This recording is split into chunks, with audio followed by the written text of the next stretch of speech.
Bonjour pour ceux qui sont donc connectés.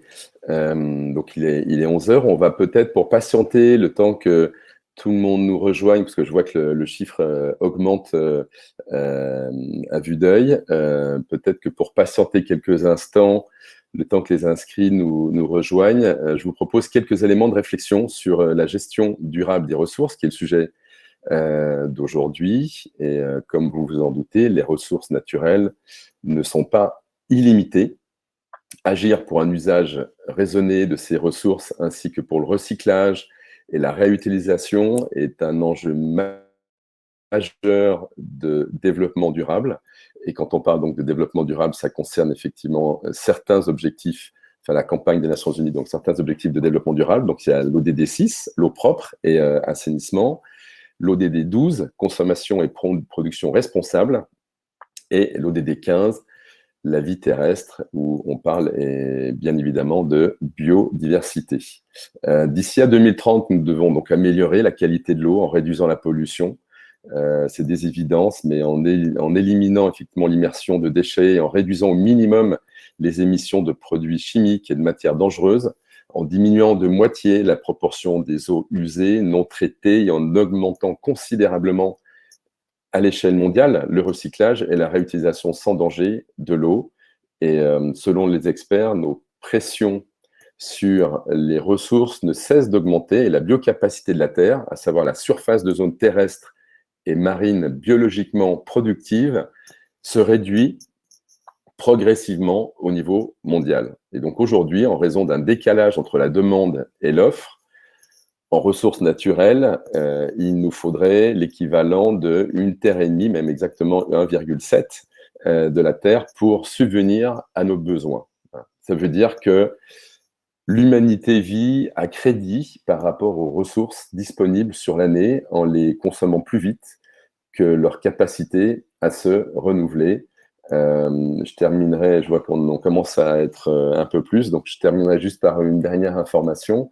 Donc bien sûr, deux ressources nous sont indispensables pour vivre. La ressource de l'eau, qui est la plus vitale à l'humanité avec l'air, et trois facteurs de risque la concernent: la pénurie, en lien avec le changement climatique, la pollution de nappes phréatiques, de bassins aquatiques et des océans, et le gaspillage dans la consommation. Donc voilà, gestion durable des ressources signifie qu'il faut moins polluer, moins dégrader et recycler. Voilà, donc je vois qu'on est un peu plus nombreux, donc je vais pouvoir commencer. Donc bonjour et bienvenue à tous à ce nouveau ciné-débat préparé par la Direction Développement Durable du groupe et le festival Le Temps Presse. Ce ciné-débat est dédié au thème Gestion durable des ressources, l'un des 18 thèmes de la politique développement durable du groupe. Moi, je suis Marc Auberon, fondateur du festival de cinéma Le Temps Presse, dont le critère de sélection sont les 17 objectifs de développement durable.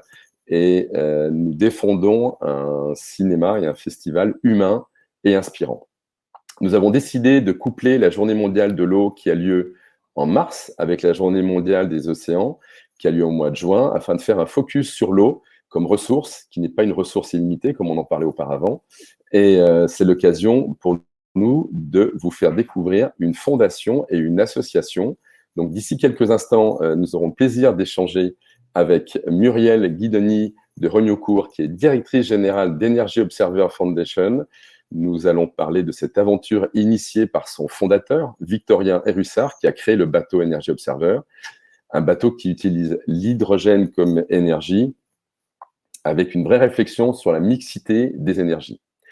Et Marie-Laure Vercambre, directrice générale de l'association Partenariat français pour l'eau. C'est une plateforme de référence des acteurs français de l'eau, publics et privés, actifs en France et à l'international. Et on parle bien ici d'eau douce, voilà, on précisera, et l'association porte depuis 15 ans un plaidoyer au niveau international. Donc pour ceux qui voudraient réagir pendant nos échanges, vous pouvez le faire sur la droite de l'écran. Il y a un chat, voilà, et on essaiera de partager au mieux vos questions ou même vos remarques. Voilà de retour avec nos invités. Alors je tiens juste à préciser que nous partageons toujours des films qui sont passés par le festival. Là, cette année, c'était la 10e édition. Et voilà, on a plaisir à aller effectivement puiser dans les films qui ont été présentés et qui sont toujours pertinents, on pense, par rapport au sujet que l'on veut partager. Donc, bonjour Marie-Laure Vercambre. Bonjour. Vous êtes directrice générale du Partenariat français pour l'eau depuis 2 ans. Auparavant, vous étiez directrice du programme sur l'eau de l'ONG fondée par Mikhail Gorbatchev, Green Cross International. Vous avez travaillé sur les enjeux de développement, de droits humains à l'eau potable et sur les questions géopolitiques de l'eau. Le but de l'ONG, présente dans quelques 20 pays, était de contribuer à prévenir les conflits sur les ressources naturelles et de travailler sur les conséquences des conflits sur l'environnement. Et vous travaillez dans le domaine de l'eau depuis 15 ans. Tout à fait. Bonjour Muriel. Bonjour. Bonjour Muriel Guidoni de Regnocourt. Voilà, je fais une présentation rapide, puis après on aura le plaisir d'échanger sur les films. Vous êtes directrice générale d'Energy Observer Foundation. Vous avez rejoint le groupe Energy Observer après une première partie de carrière dans la culture et les médias, la sensibilisation des citoyens, élus et collectivités et acteurs de la filière aux 17 ODD, Objectifs de développement durable, à la transition énergétique maritime et aux perspectives offertes par l'hydrogène est au cœur de votre action. C'est ça. C'est ça, tout à fait. Donc, je propose, voilà, pour vous faire réagir, de faire d'abord réagir Marie-Laure, voilà, sur les 2 films, ou que sur un, si vous avez une préférence. Voilà, c'est une discussion. Difficile de choisir, hein. Les 2 sont vraiment très bien. Vous pouvez parler des 2, hein, puis même par rapport à votre activité, il y a certainement un caisson de résonance qui doit aussi vous faire penser à des choses. Oui, tout à fait. Non, mais les 2 sont vraiment très bien. J'ai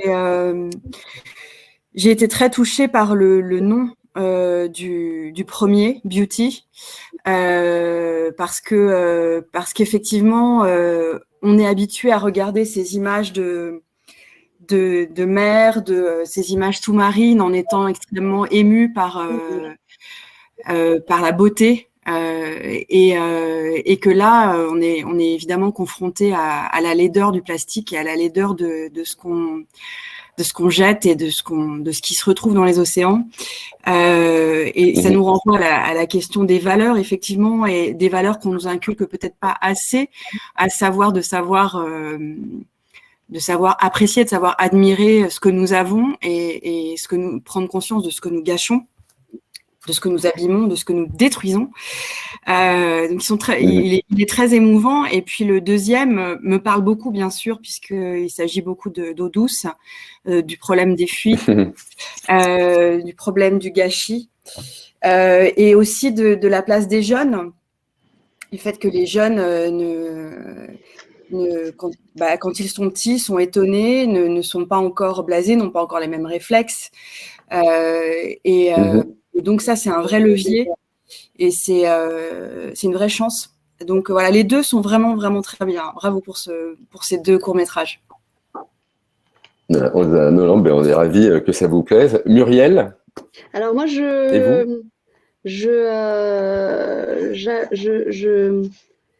fait un petit passage par l'audiovisuel, donc j'ai un double regard peut-être par rapport à un long passage dans l'audiovisuel et en particulier dans la production documentaire avant d'arriver chez Energy Observer. Moi, j'ai beaucoup aimé les 2 aussi. Ce qui est bien, c'est qu'ils sont extrêmement complémentaires, à la fois en termes de traitement et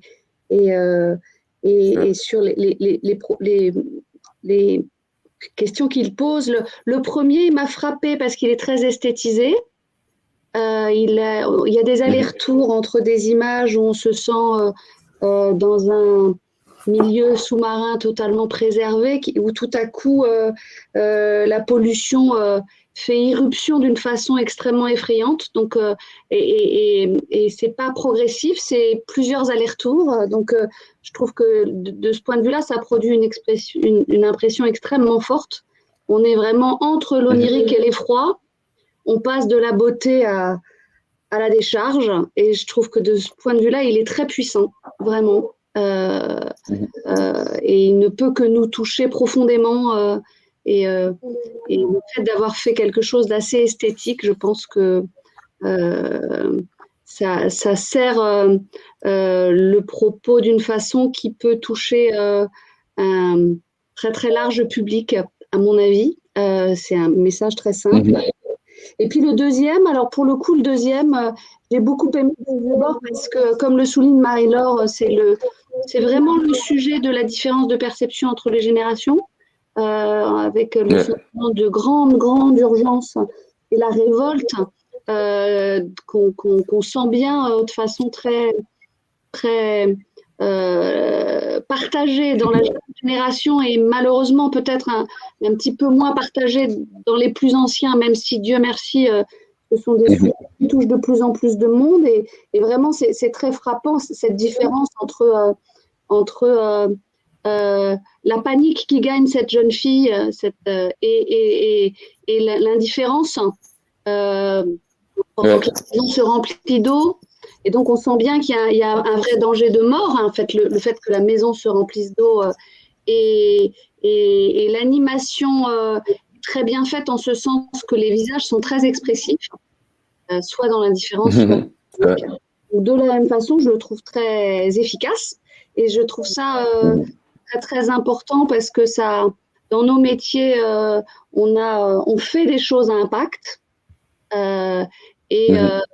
Évidemment, il faut tout le long du chemin se préoccuper de la façon dont on le transmet, dont on fait comprendre ce qu'on est en train de faire et dont on fait bouger les mentalités et les comportements. Donc des outils comme ces deux films-là, pour ça, sont très précieux. Super, non, mais merci pour vos remarques et pour accompagner ce que vous dites, ne serait-ce que même sur le deuxième film, donc Thermostal, qui était le dernier qu'on a regardé. C'est un film qui a été réalisé par 4 jeunes réalisatrices qui faisaient leurs études au Gobelin et qui avaient envie de faire, donc quand vous parlez des jeunes, il y a clairement effectivement un vrai sujet à aborder et qui avaient envie de faire un film sur ce qu'elles ont appelé un déni confortable. Et donc voilà, ça rejoint un peu cette indifférence dont vous parlez aussi. Donc voilà, c'était ce petit moment de partage avec vous. Je vous propose maintenant qu'on présente un peu vos activités. On va commencer avec Marie-Laure et l'association Partenariat Français pour l'eau. Alors Marie-Laure, vous nous avez mis à disposition une vidéo, donc on va commencer par la regarder, qui illustre, on continue avec du cinéma d'une certaine façon, et voilà, et on reprend juste après.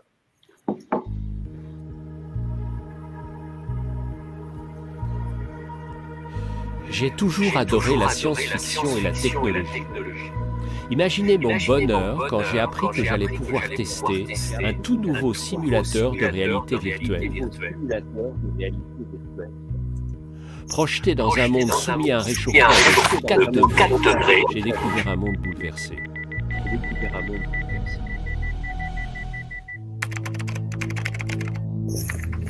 Au début, je me suis retrouvé en plein Paris. Il faisait terriblement chaud et humide. La ville était inondée et semblait comme à l'arrêt. Je pataugeais dans l'eau. Une odeur écœurante d'égout rendait l'air irrespirable.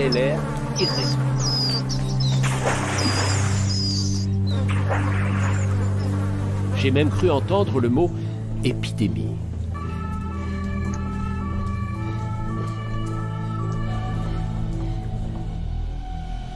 J'ai ensuite basculé sur un autre continent. Un paysan m'a interpellé pour me montrer son champ, où plus rien ne poussait depuis des mois. Le sel marin s'était infiltré dans les terres et avait fini par tout ronger. Les poissons qui peuplaient autrefois les rivières du delta avaient presque tous disparu. Il ne restait pour lui et sa famille qu'une solution, partir. Comme les autres villageois, il semblait résigné à abandonner cette région où tout poussait autrefois en abondance. Démuni face à ce désespoir, j'ai été propulsé sur la côte ouest américaine.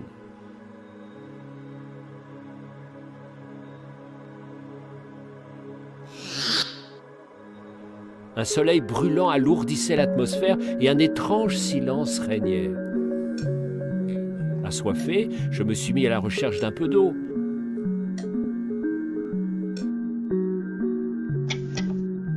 Mais impossible d'en trouver. Toute l'eau de cette région était rationnée et contrôlée. j'ai marché vers cette oasis.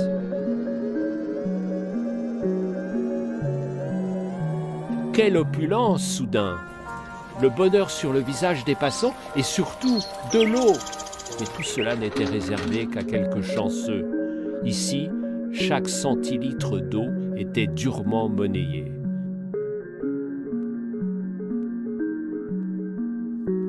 Quel cauchemar! Cette simulation dévoilait une terrible vision de notre futur. Mais si tout cela n'était bientôt plus de la science-fiction, si nous n'agissons pas, les scientifiques affirment que la Terre pourrait se réchauffer de 4 degrés en moyenne d'ici la fin du XXIe siècle.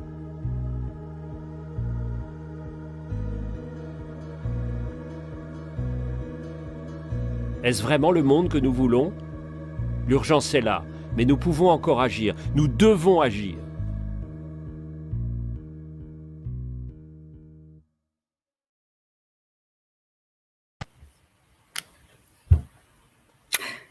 Voilà. Donc, alors, on réagira peut-être un petit peu après sur le film, mais est-ce que vous pouvez donc nous expliquer, voilà, que fait l'association Partenariat français pour l'eau? Là, effectivement, on a parlé de vers quoi on va ou le danger vers lequel on va, mais du coup, voilà, quel est le rôle de l'association et voilà, comment vous vous organisez? Oui, alors juste 2 mots. Donc, vous aurez reconnu la voix d'Éric Orsena, qui est président de l'organisation Initiative pour l'avenir des grands fleuves, et qui est membre du Partenariat français pour l'eau, et avec qui on travaille beaucoup. Il travaille spécifiquement sur les grands fleuves, et nous sur beaucoup de nombreux sujets liés à l'eau douce. Donc, on en parlera donc après de ce petit dessin animé. Le Partenariat français pour l'eau a été créé en 2007. Alors je m'entends en écho, alors je ne sais pas si vous voulez vous éteindre vos micros aussi, parce que je vois que ça a été marqué dans le chat. Effectivement, il y a un écho pour ceux qui écoutent.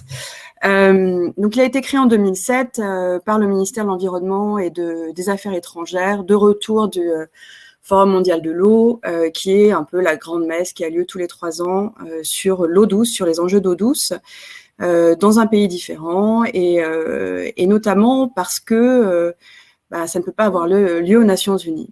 Effectivement, pour l'instant, les Nations Unies n'ont pas encore l'équivalent des COP sur le climat ou de la biodiversité, sur les enjeux d'eau douce. C'est une question qui est extrêmement fragmentée, qui est mal prise en compte. C'est étonnant. Et qui est traité par à peu près 28 programmes et agences au sein des Nations Unies. Donc là, on parle du niveau international.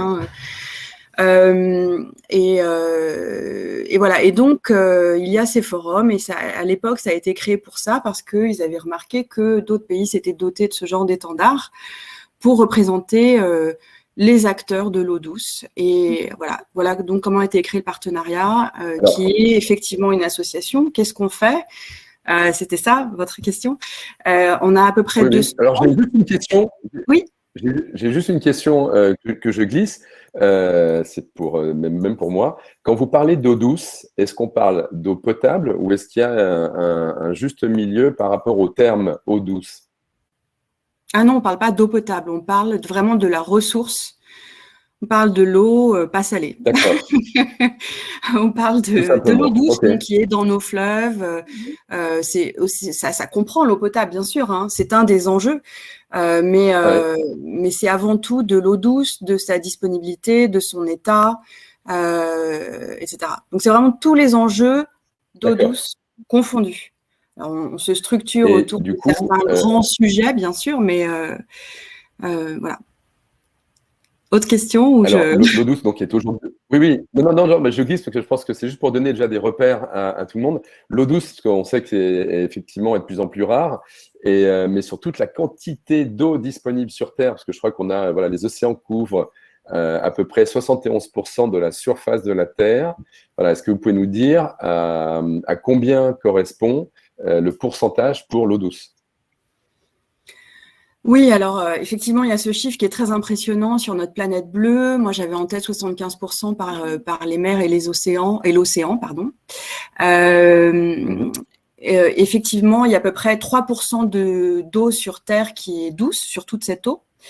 Il y en a à peu près 2% qui sont dits inaccessibles ou inutilisables, hein, parce qu'ils sont sous forme de glace ou alors dans des nappes trop profondes, etc. Voilà, donc ça fait partie de ces chiffres qu'il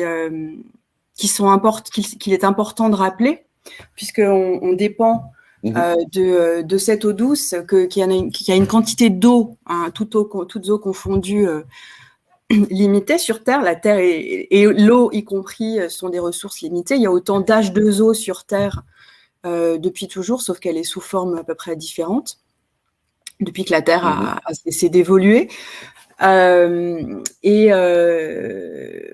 donc il y a effectivement 3% d'eau douce, il y a à peu près 10 pays qui ont 60% de toute l'eau sur Terre. Donc ça aussi, c'est un chiffre très important pour réaliser que cette eau est inégalement répartie sur Terre. Donc 60% dans à peu près 10 pays, donc la Russie, le Canada, les États-Unis, le Congo, le Brésil, enfin les grands pays où il y a des énormes bassins hydrographiques et forestiers. La Colombie, bien sûr, etc. Donc il y a 10 pays qui ont 60% de toute cette eau. Il y a 60% de cette eau qui est partagée par au moins 2 pays. Ça, c'est pour l'aspect transfrontalier et pour l'aspect paix, coopération, qui sont si importants et qui sont encore très peu développés. Et puis, on utilise au niveau mondial à peu près déjà 60% de toute l'eau pour en termes d'extraction, d'agriculture, etc. Donc ça donne un aperçu des chiffres qui me semblent importants de rappeler. Je pense qu'il est important aussi d'avoir... Il y a quelques chiffres encore que je voudrais vous laisser. On parle de takeaway en anglais dans les conférences. C'est qu'au niveau mondial, on utilise l'eau pour 72% pour l'agriculture, 16% pour les villes et l'habitat humain, 12% pour l'industrie. Alors, c'est différent pour la France parce qu'on a un pays plus industrialisé que d'autres. C'est différent pour la Chine aussi, par exemple. Mais au niveau mondial, ça donne ça. Donc, ça donne une idée des grandes utilisations de l'eau. Voilà. Et je ne sais pas si vous voulez me poser une question maintenant, mais sinon, je voulais... moi, j'aime bien, en début de présentation sur les grands enjeux de l'eau, dire où je veux en venir. Alors, ça a mérite de... je voulais savoir... je veux en venir, je voudrais utiliser tout de suite un terme qui est le terme de crise mondiale de l'eau. La crise mondiale de l'eau, c'est un terme qui n'est pas encore assez utilisé. On parle beaucoup de changement climatique, de dérèglement climatique. C'était l'objet de cette petite vidéo qu'on a produite pour une COP et qu'on a utilisée pour un événement qu'on a organisé avec le CNES aussi. Crise mondiale de l'eau parce que on utilise déjà trop d'eau, parce qu'il y a un problème de croissance démographique, que le développement économique que l'on souhaite pour les populations qui vivent en dessous de seuil de pauvreté ou trop pauvrement, on souhaite le développement, mais il signifie aussi une plus grande consommation d'eau. Voilà, donc je voudrais que vous repartiez avec cette conscience de la crise mondiale de l'eau qui est un petit peu effacée par les enjeux de changement climatique. Pourtant, nous, on a une campagne qu'on développe avec un certain nombre de partenaires, le WWF, mais UN Water aussi et d'autres. C'est vraiment que voilà, on est dans ce contexte de crise à la fois environnementale et de développement. Avant de passer aussi la parole à Muriel, juste pour qu'on comprenne aussi votre travail, parce que vous expliquez effectivement que voilà, aux Nations Unies, il n'y a pas encore vraiment d'espace pour pouvoir effectivement poser les choses. Comment est-ce que vous travaillez? Parce que vous, votre rôle se veut, vous allez en priorité vers les institutions. Votre rôle, c'est pas a priori, ce n'est pas de faire de l'information auprès du grand public. Non, notre rôle, alors il y en a d'autres qui font ça. Il y a des grandes ONG qui essaye d'alerter, je vais à nouveau citer WWF et d'autres. Nous, notre objet, c'est de faire travailler ensemble les grands acteurs français de l'eau. Donc, c'est aussi bien le CNRS que l'Agence française de développement, que le groupe Veolia, que Action contre la faim, sur un plaidoyer qui sur les grands sujets, les sujets qui nous semblent les plus importants. Alors, on est très content de vous entendre parler des objectifs de développement durable parce qu'effectivement, on pense que c'est un cadre qui est important, qui est structurant, qui évite un peu l'effet tour de Babel dans le monde, qui fait en sorte qu'on parle de la même chose, qu'on ait des objectifs avec des objectifs chiffrés, que tous les pays, puisque effectivement, on dit que l'ONU n'a pas de... Enfin, il y a UN Water, mais ils ont un mandat tellement réduit que ça ne suffit pas, malheureusement, que tous les pays peuvent essayer au moins de suivre les mêmes objectifs et d'aller dans la même direction. Donc, on travaille sur l'objectif de développement durable 6, dont vous parlez, mais il y a 20 cibles sur l'eau qui sont dans 12 autres ODD aussi. On travaille sur les enjeux d'eau et de climat. On a une campagne qui s'appelle Climate is Water, parce qu'effectivement, le changement climatique se traduit notamment par un changement du cycle hydrologique. Et que ça, c'est très important d'en prendre conscience. Pour l'instant, on parle beaucoup d'émissions de gaz à effet de serre, mais il n'y a pas que ça. Il faut aussi qu'on parle d'adaptation et d'atténuation, bien sûr aussi. Mais l'adaptation, c'est un enjeu majeur. Malheureusement, il y a beaucoup des impacts du changement climatique qui ont déjà lieu. Et puis, on parle beaucoup de biodiversité aquatique et de solutions fondées sur la nature. C'est là que les grands acteurs peuvent apporter des solutions. On peut s'adapter. Puis, on parle aussi des enjeux humanitaires, puisqu'il faut quand même rappeler qu'il y a 2 milliards de personnes qui ne boivent pas d'eau potable et presque 4 qui n'ont pas accès à de l'assainissement de base, à peu près 1 milliard qui n'a pas accès à des toilettes et ne peut pas se laver les mains. Donc, c'est un enjeu de développement qui est très important. Alors, je vais profiter justement du lien que vous faites avec les objectifs de développement durable pour faire un lien avec Muriel. Et j'ai également vu les questions qui sont posées, je les reprendrai juste après pour qu'on puisse faire aussi une présentation de la fondation Energy Observer et pour que vous puissiez effectivement, Muriel, voilà, nous présenter donc Energy Observer et puis bien évidemment voilà, la fondation dont vous êtes présidente. Voilà, si vous pouvez nous expliquer effectivement comment l'histoire a commencé, tout simplement. On va même, pendant que vous parlez, on va montrer 2-3 photos. Il y a votre micro qui est coupé. Oui, absolument, j'ai vu. Je viens de le voir. Merci. Tout va bien. Je vous laisse montrer les photos, peut-être.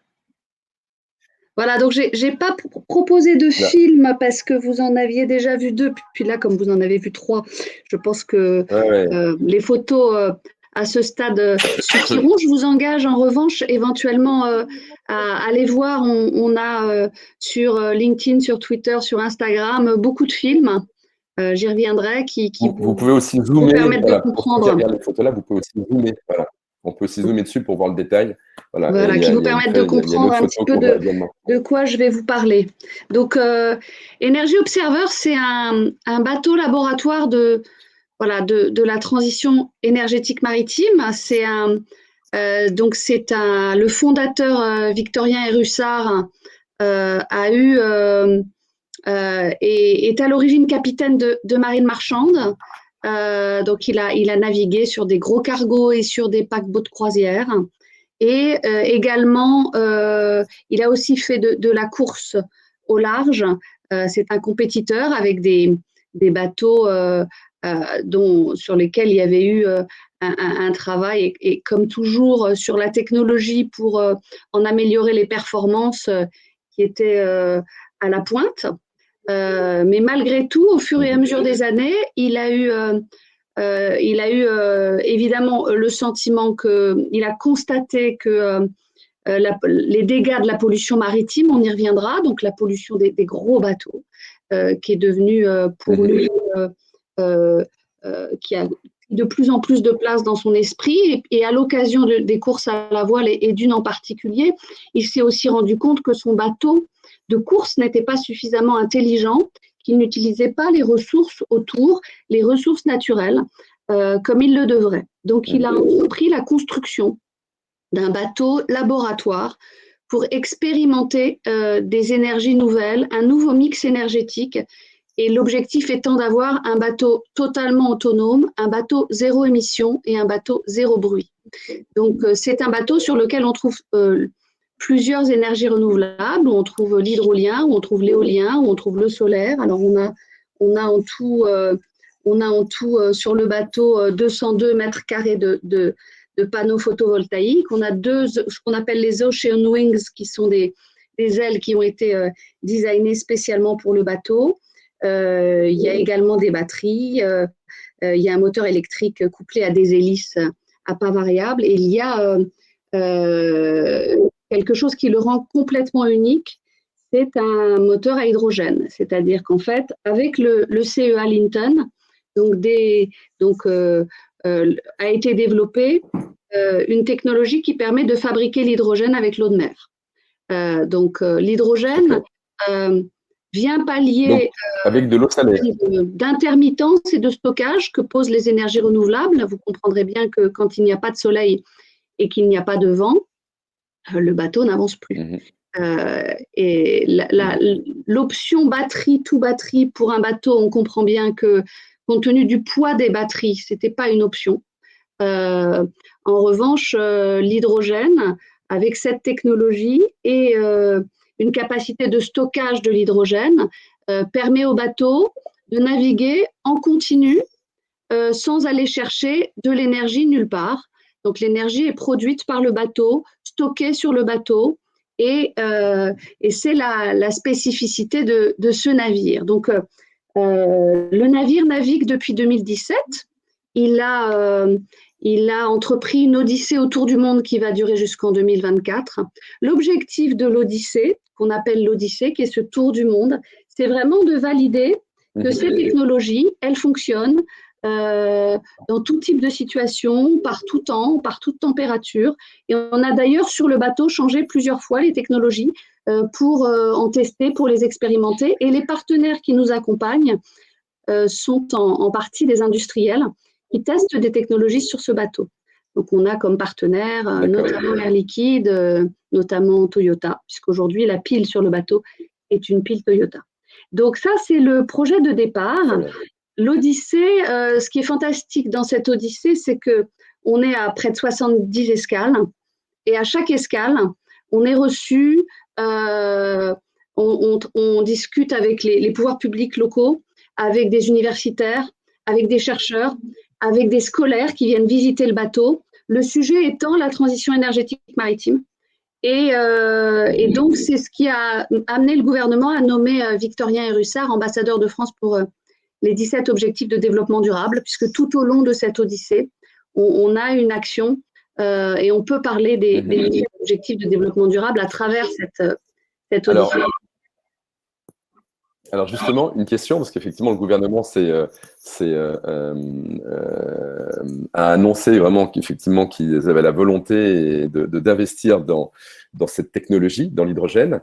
Dans les idées reçues, il y a cette notion de hydrogène fait peur, ou voilà, est-ce que c'est rattaché à une époque en particulier? Est-ce que voilà, pourquoi cette énergie particulièrement amène des interrogations de ce type? Moi, je pense que toute technologie très très nouvelle provoque toujours des résistances, surtout quand on la comprend pas bien. Donc, pour nous, il y a un vrai travail de sensibilisation et de transmission de notre savoir-faire et de formation à faire. Mais c'est sûr qu'il y a un dirigeable qui a explosé il y a 1000 ans. Voilà, je pense que en fait, c'est même pas dans la mémoire de la plupart des gens, parce que la plupart d'entre nous n'étions pas nés du tout. Donc, mais bon, ce qui est intéressant, c'est vraiment de comprendre que l'hydrogène, c'est un stockeur d'énergie et que tous les stockeurs d'énergie sont à manipuler avec précaution. C'est valable pour un réservoir d'essence, c'est valable pour une bouteille de gaz. Alors, il y a un chercheur qui est médaille d'or du CNRS qui s'appelle Daniel Issel, HI2SEL, qui en parle très bien. Il y a beaucoup de chercheurs qui en parlent extrêmement bien, mais je trouve que son discours à lui est très, très clair.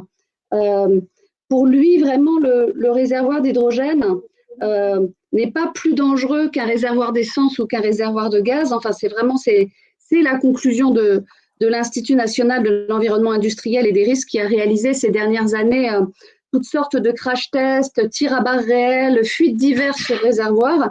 L'hydrogène, c'est un gaz léger, plus léger que l'air, qui en cas de fuite s'échappe vers le haut, contrairement au GPL ou au gasoil qui s'accumule sous une voiture si on considère les applications du transport. Mais il y a quand même une contrainte supplémentaire qui est liée par rapport à ces carburants, qui est liée au fait que l'hydrogène est comprimé dans un réservoir et peut entraîner de ce fait une déflagration. Mais pour l'instant, les retours d'expérience sur les réservoirs en circulation sont extrêmement positifs.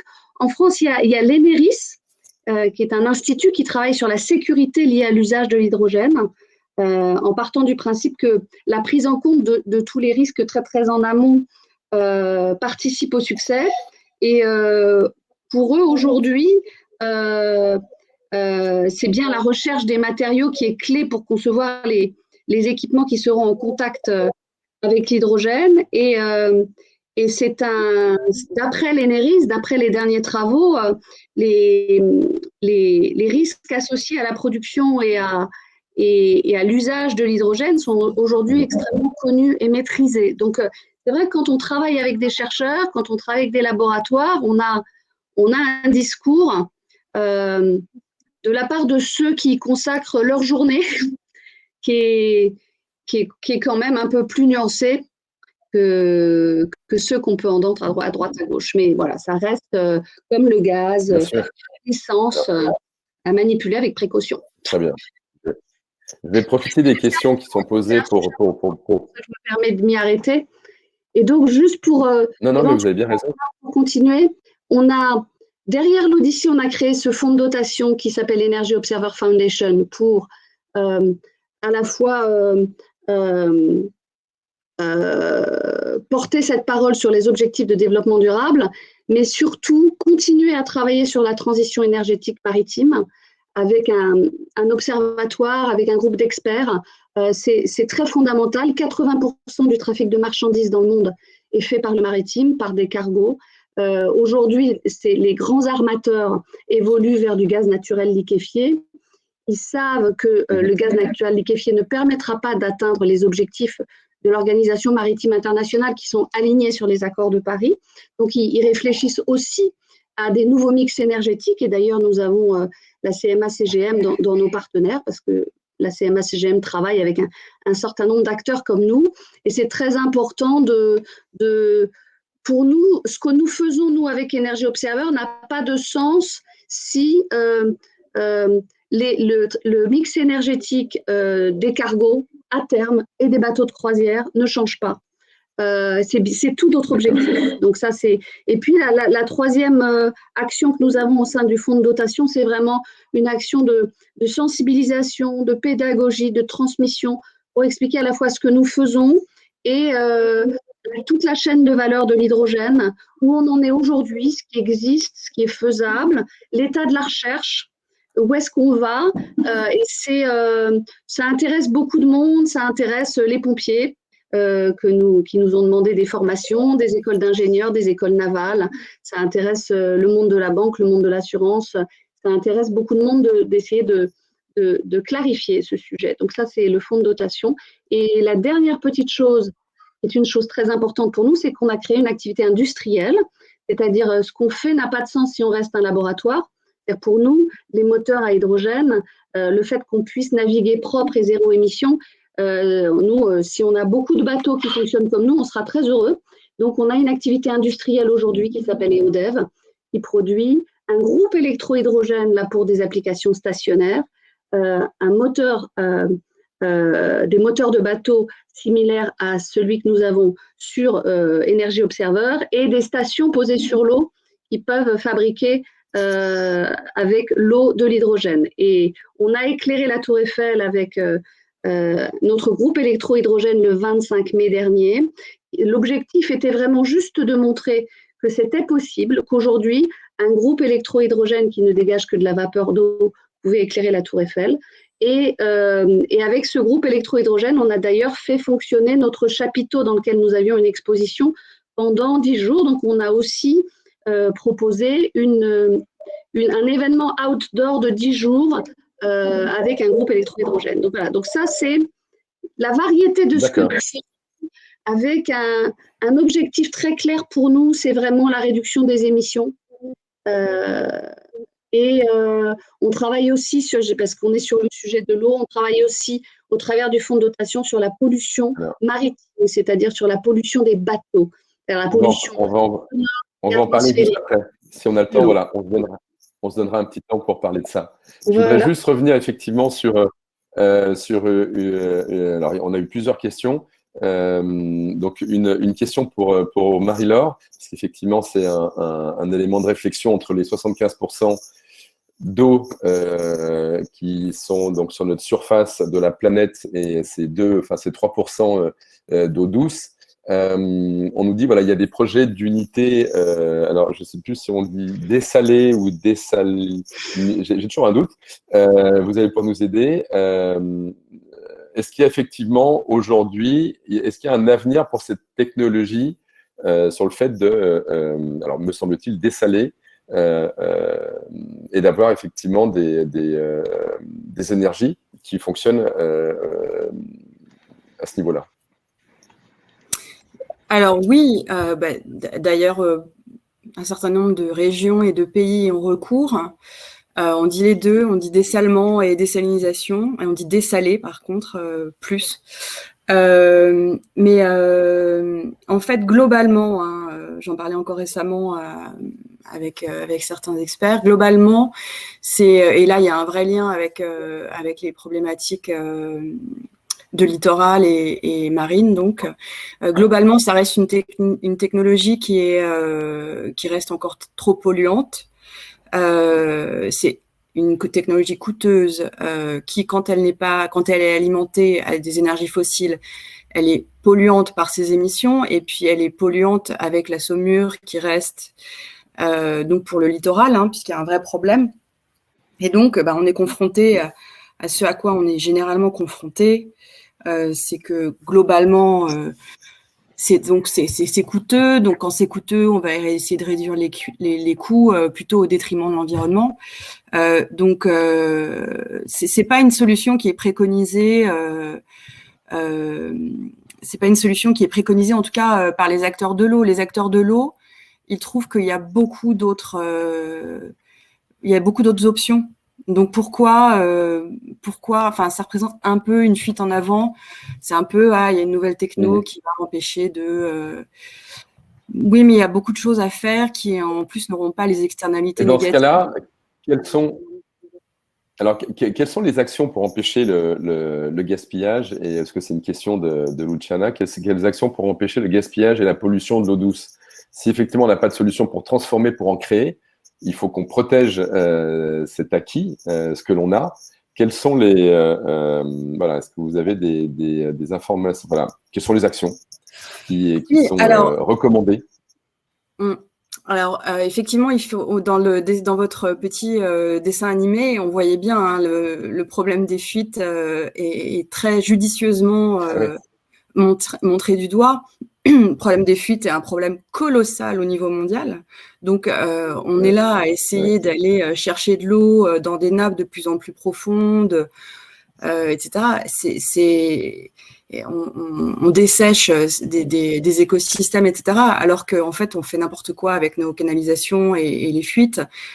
Donc, il y a un problème de rénovation des canalisations qui est très important. En Russie, les gens ne boivent pas de l'eau du robinet. Pourquoi? Parce que les canalisations, il y a un problème de fuite aussi, mais aussi parce qu'elles sont dans un tellement piteux état que l'eau qui arrive dans les maisons est totalement pas potable. Donc là, il y a un vrai levier là-dedans. On parle souvent de l'investissement dans les infrastructures et c'est vraiment très important. Il y a la réduction de la consommation, bien sûr. On y revient. Il y a la question notamment quand on construit ou quand on rénove, la question de la réutilisation. Donc la réutilisation, donc avec des circuits fermés d'eau, on n'est pas obligé d'aller constamment chercher de l'eau nouvelle dans les écosystèmes, dans les nappes, dans les fleuves, etc. On peut aussi réutiliser de l'eau. Donc il y a heureusement de plus en plus d'industries qui ont recours à ça. Et puis, donc une fois de plus, il y a la question de l'efficacité, viser l'efficacité, donc réfléchir sur sa chaîne d'approvisionnement, de fabrication. Mmh.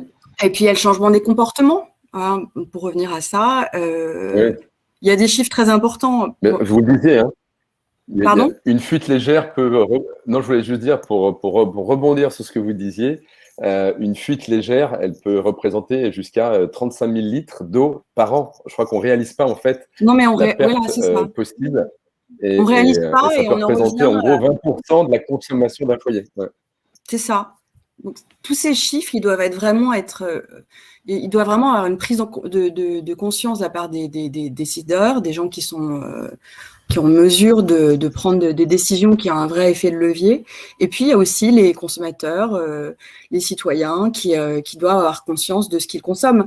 Pour 1 litre de pétrole, il faut 4 litres d'eau. Bon, on sait qu'il faut du pétrole pour à peu près tout. Donc, voilà. Il faut moins consommer. C'est là, voilà. Le plastique en est vraiment le visage le plus laid. Oui. J'ai une question pour vous deux. d'Anne-Marie, quels seraient pour nos deux intervenantes les leviers pour obtenir des actions concrètes au-delà de la sensibilisation, donc entre informer et puis agir, cette fameuse seuil, toujours très compliqué effectivement à aboutir, et notamment pour un groupe tel que le groupe Vive, engagé pour la santé environnementale notamment et le soin. Voilà. Pour vous, quels peuvent être aujourd'hui les leviers, qu'est-ce qui doit être fait pour transformer l'essai? Muriel, peut-être, pour… les leviers. Par rapport à ça, vous avez… Oui. Oui. Qu'est-ce qui peut être utilisé pour convaincre? Ouais. Qu'est-ce qu'il faudrait faire pour arriver enfin à convaincre les décisionnaires de passer à l'action? Écoutez, pour moi, la partie information, c'est déjà de l'action, c'est-à-dire qu'aujourd'hui, alors je parle sur mon sujet de prédilection qui est donc la transition énergétique maritime, parce que évidemment, quand on a 80% du trafic de marchandises sur la planète qui est faite par des bateaux, on ne peut être qu'extrêmement inquiet du fait qu'ils ne fassent pas évoluer leur mix énergétique suffisamment rapidement. Et donc c'est pour nous la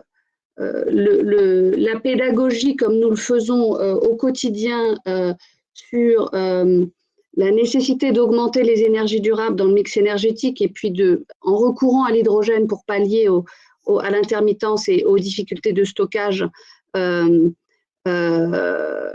c'est important pour nous que ce soit bien compris.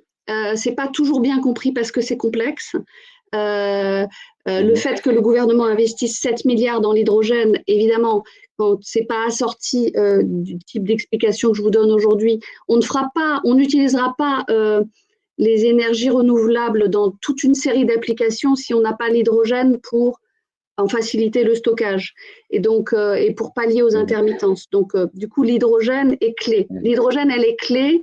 Il y a des pays qui ont beaucoup d'avance sur nous, d'autres non. Pour l'instant, on est dans une bonne dynamique au niveau européen et au niveau français. L'objectif, c'est de ne pas être dépendant d'autres régions du monde, de ne pas se retrouver dans quelques années avec finalement des technologies qui sont très en retard par rapport aux technologies qui ont été développées en Asie ou ailleurs.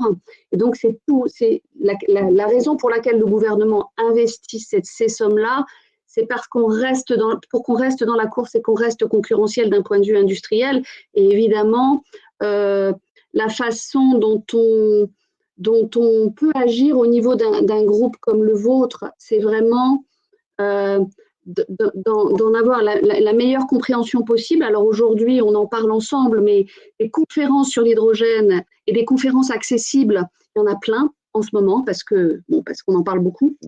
Et ça, c'est intéressant de se documenter pour quand on a affaire à des entreprises qui se montent dans le domaine de l'hydrogène. On a besoin qu'il se crée des entreprises dans ce pays dans le domaine de l'hydrogène et on a besoin que la filière hydrogène française soit forte. Et pour que la filière hydrogène soit forte française, on a besoin des assureurs, on a besoin des banquiers, on a besoin que cette confiance se construise. Voilà. Je ne sais pas si c'est clair, mais dans ma tête, c'est clair. Donc ça, c'est très... Je vais aussi faire réagir Marie-Laure à ce niveau-là, parce que c'est vrai que vous qui faites un travail clairement auprès des institutions et à un niveau international, pour répondre à la question qui nous a été posée, voilà, est-ce que vous voyez effectivement la limite de ce qui peut être obtenu, ou est-ce que vous avez une idée de comment l'obtenir? Comment faire évoluer les choses? Alors nous, on essaie de pousser à plusieurs niveaux différents.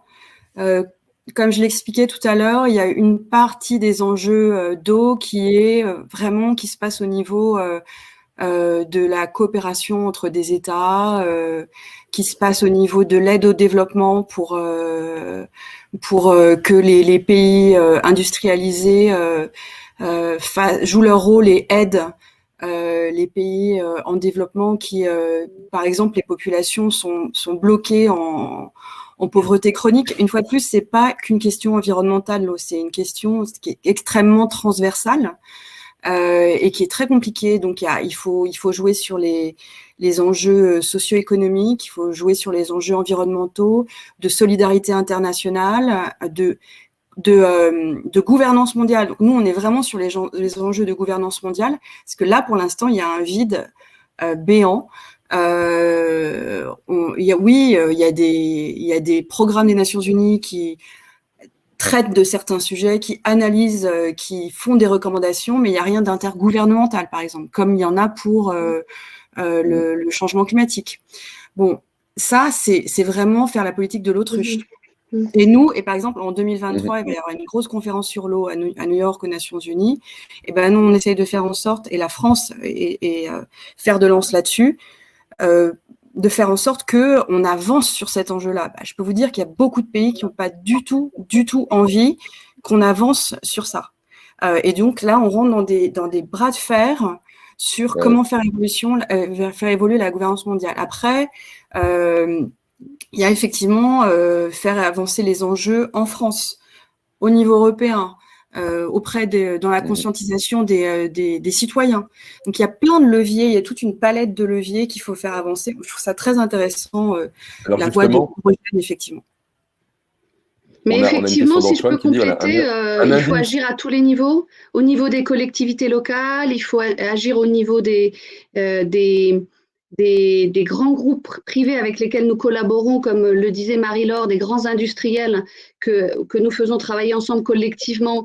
Voilà, ça va de nous, on travaille dans une société comme Energy Observer, on est une PME, hein, on n'est pas très grand, mais on travaille avec Alstom, on travaille avec Air Liquide, on travaille avec Airbus. Et alors justement, voilà.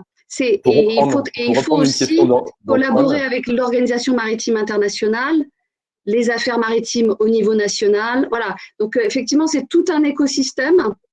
On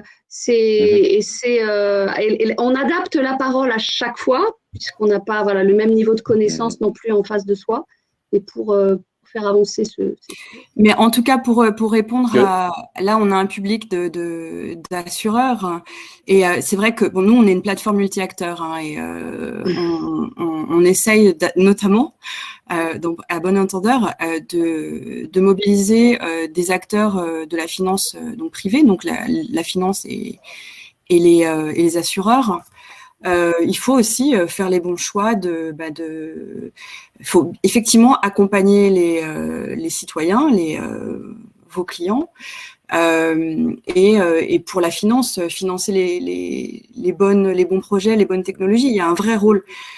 Nous, d'ailleurs, la force de notre plaidoyer quand on emmène à Bruxelles ou à New York, c'est qu'on représente vraiment des acteurs de la vie, c'est des vrais acteurs, c'est des stakeholders, quoi. C'est les acteurs de la recherche, les acteurs de l'économie, les acteurs de la solidarité, les gestionnaires de territoire.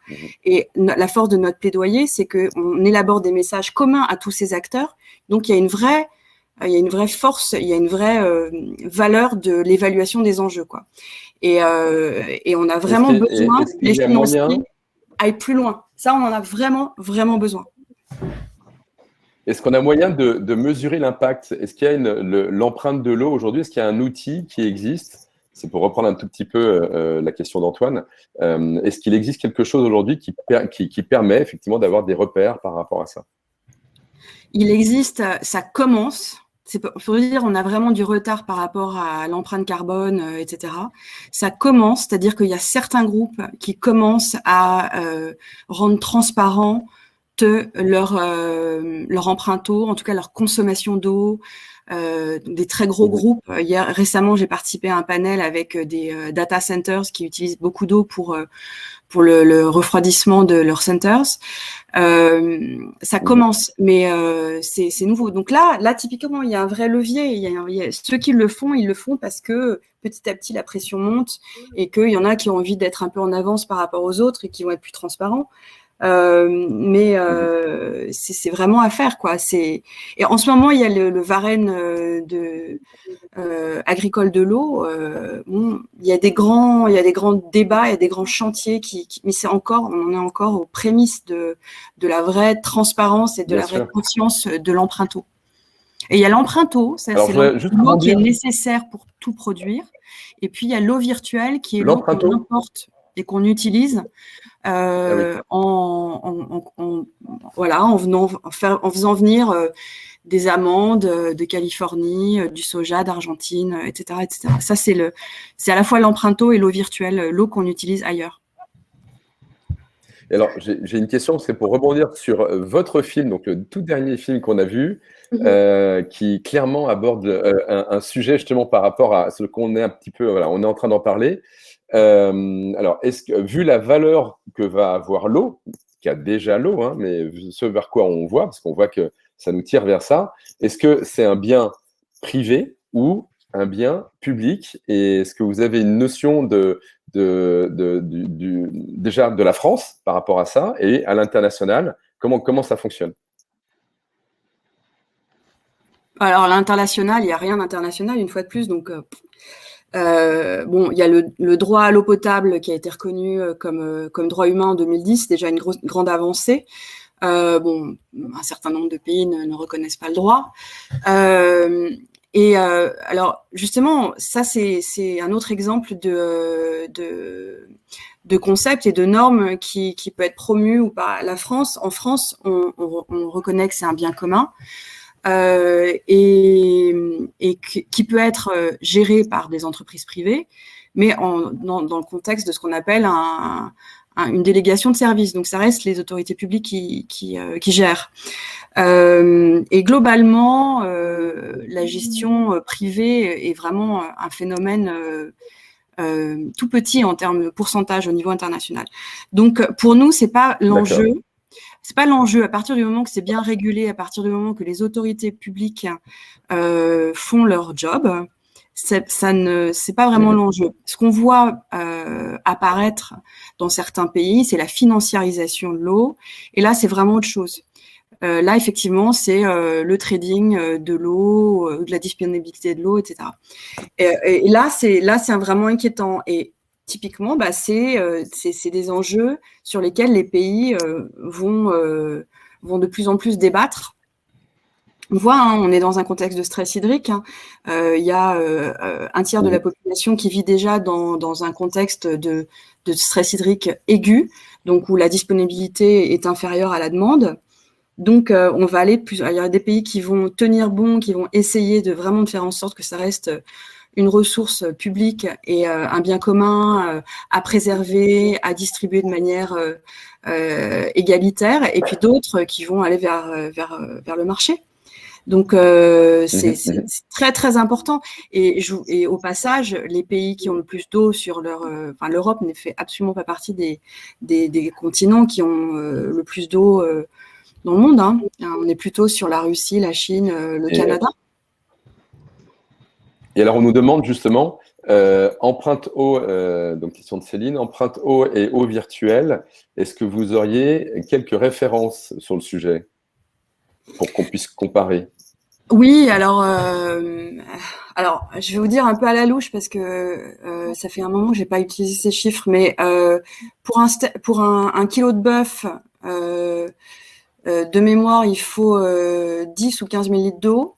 Ouais, je sais que la fourchette est large, mais c'est en général le chiffre le plus important. Le bœuf, c'est vraiment, enfin, l'élevage est vraiment astronomique pour la consommation d'eau. Ouais. Donc, privilégier les alternatives, consommer bien plutôt qu'en quantité.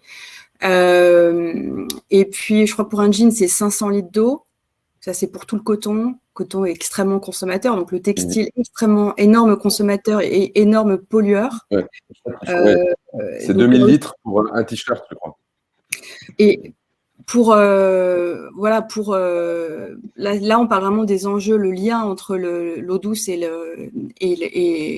l'océan. Hein. Bon, la pollution vient quand même majoritairement des continents. On déverse toute notre pollution par les fleuves et sur le littoral. Voilà, il y a des industries extrêmement polluantes comme le textile. Et moi, c'est vraiment un chiffre qui me colle, c'est 4 litres d'eau pour 1 litre de pétrole. À partir de là. Bien sûr, bien sûr. Alors, j'aurais voulu rebondir parce que le temps passe et on est hors délai, mais je voulais juste terminer sur un sujet, peut-être pour vous faire réagir toutes les deux, si effectivement c'est un sujet sur lequel vous avez des choses à dire, parce que je crois que ça a été abordé tout à l'heure et voilà, on l'a pas développé. Regardez la nature comme modèle, c'est-à-dire que la nature, elle ne maximise jamais les coûts et les profits, elle optimise en permanence. Est-ce qu'effectivement s'inspirer de la nature, le biomimétisme, voilà. Est-ce qu'il y a effectivement sur ce sujet-là est-ce que c'est quelque chose qui vous sert, que vous pouvez utiliser? Vous avez des exemples justement à donner. Enfin voilà, on sait que il y a des extrêmes. Hein. On sait que Venise pendant le confinement, ils n'avaient jamais vu une telle la faune marine a réapparu et ils n'avaient jamais vu la transparence des eaux dans les canaux comme c'était là. Et puis, à l'opposé, là, on a pu voir effectivement, en ce moment, au Canada, avec ils ont effectivement ce problème de température record qui arrive. Et avec ce dôme de chaleur qui les emmène à presque 50 degrés Celsius. Donc, c'est quand même des messages. Voilà. Est-ce qu'aujourd'hui, la nature vous sert dans votre démarche pour pouvoir servir d'exemple? Alors, dans le domaine de l'eau, on travaille beaucoup sur les solutions fondées sur la nature, effectivement. On essaie de promouvoir ça, beaucoup. Et il y a vraiment des choses très intéressantes qui sont faites, notamment en France, sur la bref, on renaturalise. Et puis, effectivement, on se base, on essaie de faire en sorte, on essaie de renaturaliser les fleuves qui ont été complètement artificialisés. Maintenant, on voit bien les problèmes qu'on a avec l'artificialisation des sols. Et puis, il y a aussi des solutions très intéressantes d'élevage, de culture qui peuvent être déployées à grande échelle. Et si elles sont accompagnées par une demande, ce serait formidable. Donc, on a récemment organisé un séminaire en Charente-Maritime avec dans un endroit où les éleveurs travaillent en bonne intelligence sur des marais salants et c'est super bien, ça marche très très bien. Il y a l'agroforesterie, etc. Donc il y a vraiment beaucoup de solutions fondées sur la nature. Puis maintenant il y a l'industrie qui commence aussi à accompagner sa présence de solutions fondées sur la nature pour filtrer l'eau. Il y a plein de filtres naturels qui font un très bon boulot et puis ça permet de maintenir les écosystèmes aquatiques notamment, hein, la biodiversité aquatique d'eau douce et d'eau marine et la biodiversité la plus en déclin au niveau mondial. Donc, il y a vraiment plein de choses qui sont faites et il faut les accompagner. Mais c'est des investissements du long terme et c'est ça qu'il faut encourager en fait. Ouais. Voilà, Muriel, sur ce sujet. Moi, ça me permet de parler d'une autre activité qu'on a chez Energy Observer qui est importante, c'est qu'on filme tout. On filme tout. On a fait 13 documentaires pour Canal+, ça vous savez, Marc. Et donc, ce qui a été très frappant l'an dernier, voilà, que vous avez montré. L'an dernier, on était pendant la première période de confinement et le début de la pandémie, on était dans les Caraïbes, donc avec plus du tout d'activité touristique, des plages désertes, et on a observé, on a tourné des images magnifiques dont on a fait un certain nombre de petits films que vous pouvez voir sur nos réseaux, effectivement de la nature qui reprend ses droits, qui nous ont tous, ça nous a tous frappés, hein, mais pour nous c'était extrêmement émouvant parce qu'on traverse malheureusement aussi avec le bateau des zones qui sont où l'eau est extrêmement polluée de diverses manières et pour reboucler sur les objectifs de développement durable, ce qui me paraît important, c'est effectivement de pouvoir porter le plus possible auprès de différents publics cette voix qui est celle de Marie-Laure, qui est la nôtre, de préservation de la nature et des écosystèmes et de la nécessaire lutte contre la pollution. Alors nous, on est très ciblés sur la pollution maritime, mais d'autres le seront davantage sur la pollution plastique, et donc à la fois la pollution atmosphérique, la pollution de l'eau elle-même, ou la pollution sonore, parce qu'en fait les mammifères marins sont très très impactés par la pollution sonore. Et donc vous pourrez aller voir, on a une plateforme qui s'appelle Energy Observer Solutions, c'est-à-dire qu'on va rencontrer partout dans les pays où nous allons les pionniers du développement durable.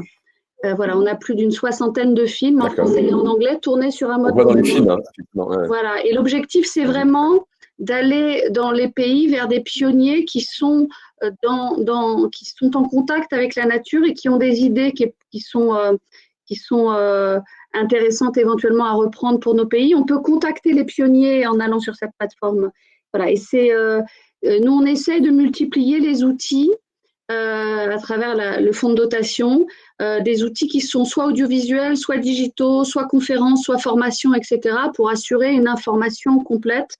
Et les images qu'on tourne sont parfois sublimes quand la nature reprend ses droits, et parfois terribles, de l'ordre du premier film que nous avons vu.